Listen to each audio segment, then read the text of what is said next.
Tell us about these acts. You said first act, second act, third act. You're now in the third act. And that refers to a book by Jane Fonda. Oh yeah, it comes from, I love Jane Fonda, and she's written a number of books and has one out just recently. And I'll kind of paraphrase what she said, and I've kind of come up with my own interpretation. Act 1 is really from birth to about 30. Involves all your, you're maturing, you're growing, you're changing, you're learning. Second act is basically that time when you're gainfully employed, or you're running your own company, or you're focused on having a family, raising a family, making a living in the world outside you. So that's really from 30 to about 70 nowadays. To retirement is what you're saying, or whatever we call retirement. And then the third act is when you're free. You're free to really, really, really be who you are. And that happens at 70. In fact, I forget now, but a woman, I quoted in my book, said that the most powerful times for a woman are pre-puberty, just before she hits puberty, and post-menopause. Okay. Those are the most powerful times. I hope people who are listening to this are paying attention to what you're saying in terms of a powerful time in a woman's life after menopause and way into their 7th and 8th decade. And 9th and 100. And 100. And that it's not about slowing down to the point of paralysis or vegetative life. It's really taking advantage of that freedom, that time where you are free to do as you please, to actually create something else in your life, which you're about to create. See, I think the third, hitting 70, I mean, it's not without its challenges. In fact, the big challenge is the cultural stereotyping that exists. What are the stereotypes? I mean, we all know them, but tell us what you've experienced as someone who is entering that 7th decade. What are the stereotypes? One of the most difficult things is feeling invisible, like people don't see you. And I don't care about people seeing me physically. Like, I mean, guys don't whistle at me anymore when I walk by, but that doesn't bother me. But it's like being dismissed, because in some people's minds, being 70 and above is about not being valuable, making a valuable contribution to society. Like, you hear people talking about all these elderly senior people are going to be a drain on our economy, and the healthcare costs are going, that's a lot of BS. And they need to move out of the way to make room for the younger generations, etc. I find is a lot of BS, and the media and the politicians don't do anything to improve it. I think that, there's a huge contribution that people from ages 70 and up can make. And there's a rebel in you. So despite those moments of despair and the feeling of what next, does it matter, there's something in you, a voice in you that kept pushing you to do something else, to continue to grow.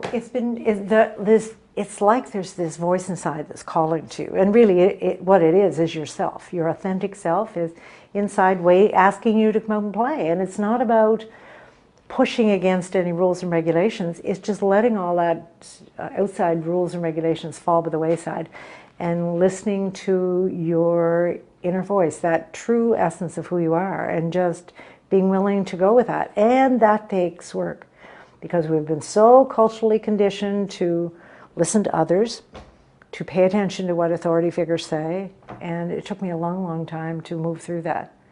When you say rules and regulations, you're talking about things like at 70 you should be forgetting starting any new project. That's just go to Florida, stop caring, or take care of your grandkids, etc. Exactly.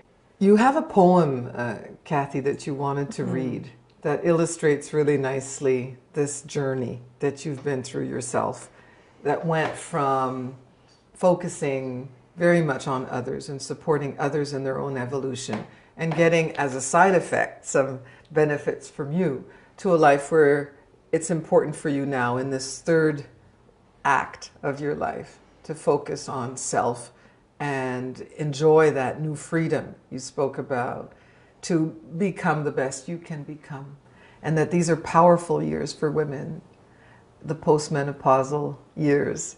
you know, I discovered this a long, long time ago, written by Mary Oliver, a wonderful poet, and I used this when I was working with women. One day you finally knew what you had to do and began, though the voices around you kept shouting their bad advice, though the whole house began to tremble and you felt the old tug at your ankles. "Mend my life," each voice cried. But you didn't stop. You knew what you had to do, though the wind pried with stiff fingers at the very foundations, though their melancholy was terrible. It was already late enough, and a wild night, and the road full of fallen branches and stones. But little by little, as you left their voices behind, as the stars began to burn through the sheets of clouds, there was a new voice, which you slowly recognized as your own, that kept you company as you strode deeper and deeper into the world, determined to do the only thing you could do, determined to save the only life you could save. I haven't met a woman or a person yet who hasn't been touched by that poem. And you know, what I've learned over the years through a lot of the personal development work I've done is that growth is a biological imperative. For me, I know that I have to grow and to change. And it doesn't just mean like changing my house or moving from Halifax to Toronto or to Montreal or Los Angeles. I mean, you can grow, as Betty Friedan said, you can grow in your same spot. You don't physically have to leave anywhere. You can grow.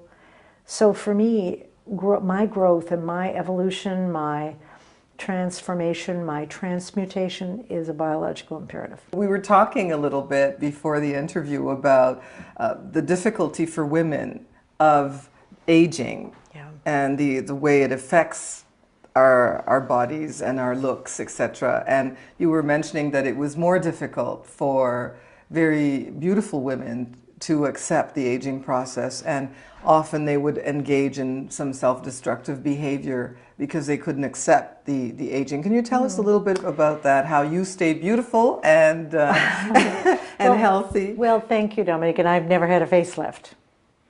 I've had my teeth straightened and braces on it when I just turned 60, I had them off.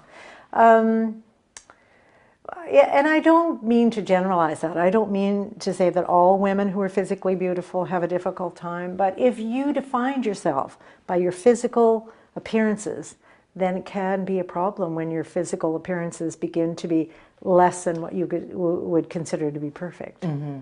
Mm-hmm. If you can recognize that you are not your body, and that the most beautiful people I know are the ones who have this inner, like their beauty comes from inside and it comes out in their enthusiasm for life and their creativity and what maintains your youthful appearance and your attraction, people wanting to be around you, etc., is because you are in touch with your joy, you are in touch with what makes you grow, continuing to grow, and that creates the persona that we can see. It's that growth is a biological imperative. Right. So, right. And the other thing I wanted to talk about was the bit about loneliness. I mean, yes. Women as they age because they outlive men, and I think we touched on that already. One of the things I'm really troubled about is the number of women who are living alone in apartment buildings, and that lack of community they have, that lack of so many of their friends have died, or their husbands have died, and they were so committed to their husbands they hadn't made the relationships that they could have to sustain them. I find women who've never married have a lot more relationships to sustain them as they grow older. Mm-hmm. But to me, there's a lot of, I think of all those older women living in high-rise apartments here and all around the world who are really, potential for their loneliness just grows as they age, and that troubles me deeply.